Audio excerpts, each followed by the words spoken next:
Friends, आप सब कैसे हैं? आई होप कि आप सब बहुत अच्छे होंगे। और बहुत टाइम के बाद मैं अपने इस चैनल पर वीडियो बना रही हूँ और डालूँगी।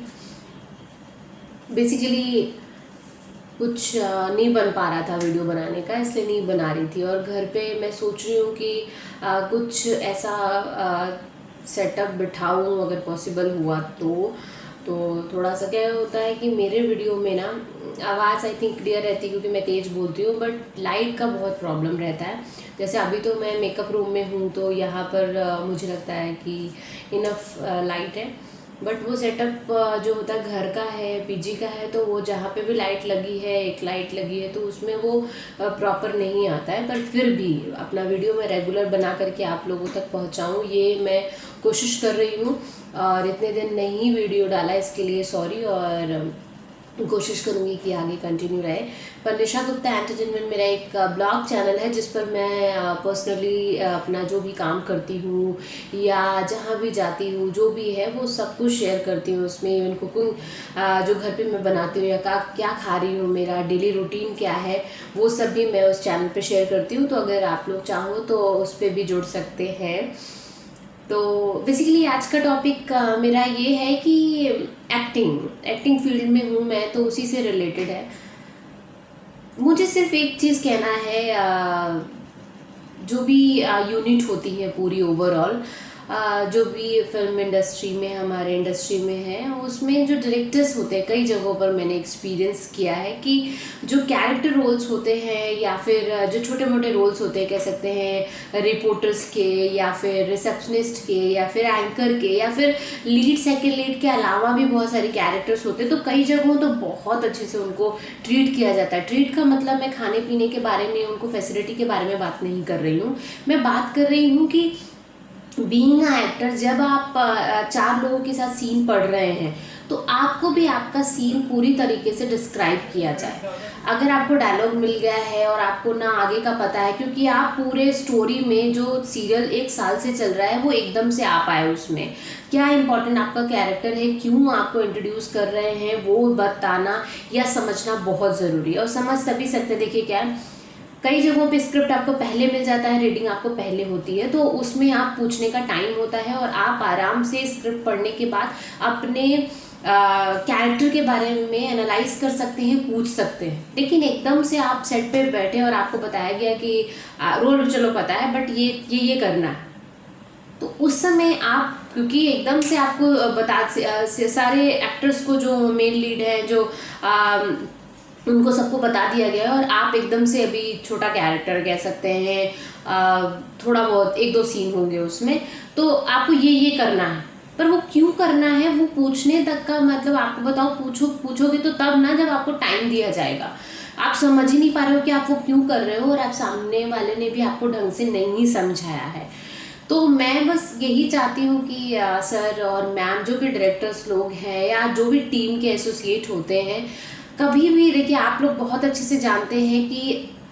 हर एक एक्टर जो छोटा कैरेक्टर करने आ रहा है, ऐसा नहीं है कि वो छोटे कैरेक्टर ही करना चाहता है,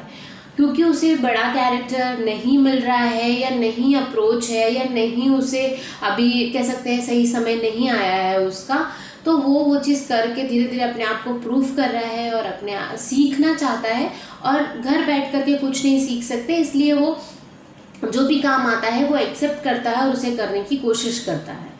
तो मेरा एक एक्सपीरियंस हुआ था, तो मैंने बस सोचा आज मैं आप लोगों के साथ शेयर करूं। बहुत टाइम से मैंने सोचा था कि मैं शेयर करूंगी। एक आध जगह पर तो मतलब ऐसा हो जाता है, बट ऐसा नहीं है हर जगह की बात है। मैं बहुत जगहों पर ऐसा भी होता है कि आपको, चाहे आप एक सीन के लिए भी आए, एक लाइन के लिए भी आए, तो भी आपको बहुत अच्छे से समझाया जाता है। मैं ऐड वैड की बात नहीं कर रही, ऐड में तो आपका एक छोटा सा प्रेजेंस भी है ना, तो भी वो बहुत इंपॉर्टेंट है, क्योंकि 30 सेकेंड के ऐड में अगर आप थोड़ी देर के लिए भी एंट्री है, यानी कि बहुत इंपॉर्टेंट है।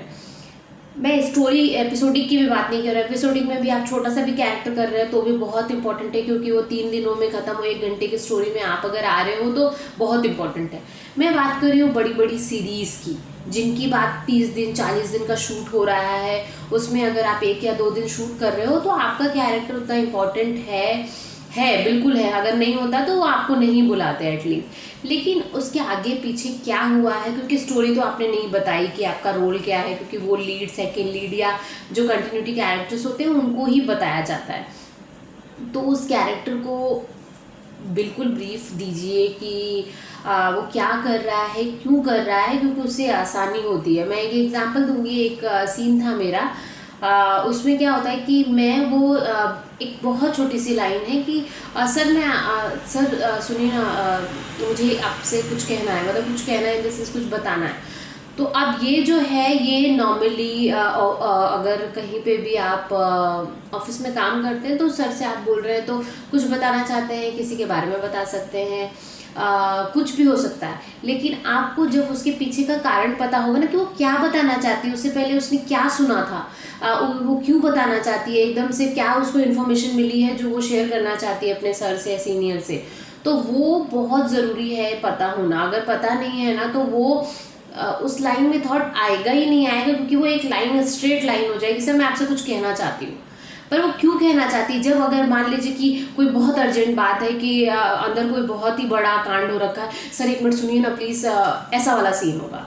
या फिर एक नॉर्मल बात है कि किसी कल सर का कुछ बात हुई, कुछ किसी से कुछ बात हुई थी, तो बट अंदर ऐसा कुछ माहौल बना हुआ है, तो सर अंदर जा रहे हैं तो किसी के बारे में कुछ बोलना है, सर एक मिनट सुनिए, मतलब बहुत ही धीमे से, कि अगर सीक्रेट बात है तो बहुत ही अर्जेंसी है। तो यही सारी चीज़ें, मतलब बीइंग ए एक्टर मुझे जो है, मैं बस यही बता रही हूँ कि बहुत सारी चीज़ों का फ़र्क पड़ता है। तो मैं बहुत बड़ी कोई ज्ञाता नहीं हूँ, गुरु नहीं हूँ, मैं कुछ भी सिखा नहीं रही हूँ किसी को, बट मैं अपनी एक्सपीरियंस शेयर कर रही हूँ। 100% मेरे बहुत सारे फ्रेंड्स लोग इसको एग्री भी करेंगे। और बस मैं यही चाहती हूँ कि हर किसी को बहुत ही मतलब समानता या एकदम बराबरी से वो किया जाए, क्योंकि देखिए लीड हर कोई करना चाहता है, और पूरी कहानी आपके ऊपर हो, आपके साथ ही शूट हो रहा हो, पूरे टाइम आपको ही ध्यान दिया जा रहा हो, किसको अच्छा नहीं लगता। मुझे भी बहुत अच्छा लगता है और मैंने किया भी है, टचवुड, और करूँगी भी अगर ऊपर वाला चाहेगा और पूरी टीम सपोर्ट करेगी और सारी चीज़ें होंगी तो। बट कभी कभी, क्योंकि हम लोग बहुत सारे बड़े रोल भी करते हैं तो छोटे भी रोल करते हैं, बट कभी कभी मुझे एक्सपीरियंस जब होता है ना तो मैं वही सोचती हूँ कि यार ऐसा क्यों। बट मैं तो बोल देती हूँ, मैं डायरेक्टर से भी बोल देती हूँ कि सर उसके पीछे का अगर, जब तक मुझे चाहे 3 टेक कर लीजिए, 4 टेक कर लीजिए, आप भले लीड एक्टर को देख रहे हैं, लीड एक्टर पे फोकस है आपका, मैं हो सकता है मे भी उतना फोकस में ना हूँ, लेकिन फिर भी कहीं ना कहीं अगर मैं जिस तरह का कहते हैं ना कि आपको गिव एंड टेक होता है, तो उसमें अगर मैं उनको बहुत ही डल सा अगर एक्सप्रेशन दूंगी या डल सा डायलॉग दूंगी तो उनका भी एक्सप्रेशन डल ही होगा, कितना भी वो मैनेज करेंगे। वो सीन, अगर मैं दोनों के सीन की बात करूँ तो वो बिल्कुल परफेक्ट नहीं होगा, अगर उनकी बात करूँगी तो उन्होंने परफेक्ट कर लिया, क्योंकि मुझे कुछ पता ही नहीं मैं क्यों उनसे बोल रही हूँ, तो वो परफेक्ट नहीं होगा। तो बस यही है कि मैं जितने भी बड़े लोग हैं, बड़े लोग इन द सेंस कि एक टीम में देखिए, स्पॉट दादा, मेकअप, हेयर, इन लोगों के लिए कोई फ़र्क नहीं पड़ता, इनके लिए आर्टिस्ट ही होता है, वो सभी को उसी तरह से केयर करते हैं। कुछ लोगों का अगर होता होगा तो मुझे उतना नहीं पता, बट अगर हम डायरेक्टर हैं या फिर एसोसिएट है या फिर हम पूरे प्रोडक्शन में मेन हैं, अगर हम किसी आर्टिस्ट को उसी तरह से डील करने लगेंगे कि ये इतना नहीं है, ये 2 सीन के लिए है, तो वो देखिए पूरा का पूरा ओवरऑल सीन खराब करेगा, ओवरऑल सीरीज़ में जितनी देर वो लड़की या लड़का या जो भी लोग रहेंगे उसे बहुत इफ़ेक्ट करेगा। तो बस यही है कि मैं तो बस इस वीडियो के थ्रू यही कहना चाहूँगी कि चाहे छोटा रोल हो चाहे बड़ा रोल हो, उसके बारे में पहली बात तो हमें पता होना चाहिए। और हमें पता तभी होगा, या तो हमें पहले वो डिस्क्राइब कर दिया जाए कि आपका ये रोल है, आप इस सीन में ये कर रही हैं, ऐसा ऐसा ये सारी चीज़ें हैं। तो कई बार आपको इतना टाइम नहीं होता, आप आते हो 9 बजे, फटाफट आपका 10 बजे सीन लगा, आपने कपड़े ट्रायल किए, कपड़े पहने, मेकअप किया और सेट पे पहुंचे, सेट पे आपको बताया यहाँ से ये ऐसे वॉक करके जाना है और आपको सर आएंगे और ऐसा करना है या ये करना है, इनसे ये बोलना है। वो क्यों बोलना है, कैसे बोलना है, कुछ भी आपको आगे पीछे का नहीं पता, तो उस समय उसमें कहीं ना कहीं फिर आपको उसमें डांट पड़ती है कि अरे ये ऐसे नहीं बोलना है। तो बस मेरा यही है कि उसके आगे पीछे का जब हमें पता नहीं होगा, उसको ब्रीफ नहीं होगा, तो पॉसिबल नहीं है कि एक डायलॉग को बहुत तरीके से बोला जाता है, हर किसी को पता है, तो उसके पीछे का तथ्य जो होता है, उसके पीछे का जो मतलब होता है वो चेंज होने लगता है अगर हमें चीज़ें पता है आगे पीछे का। तो जितने लोग इस बात से एग्री करते हैं वो ज़रूर इस वीडियो को ज़्यादा से ज़्यादा शेयर करें और मेरे चैनल को सब्सक्राइब करें, लाइक करें, और मैं आगे भी वीडियोस लाती रहूँगी, अपने एक्सपीरियंस शेयर करती रहूँगी। अगर मेरे ब्लॉग्स देखने हैं तो निशा गुप्ता एंटरटेनमेंट करके एक चैनल है, वो भी आप सब्सक्राइब कर सकते हैं, लाइक कर सकते हैं। Thank you so much, thank you so much, bye bye.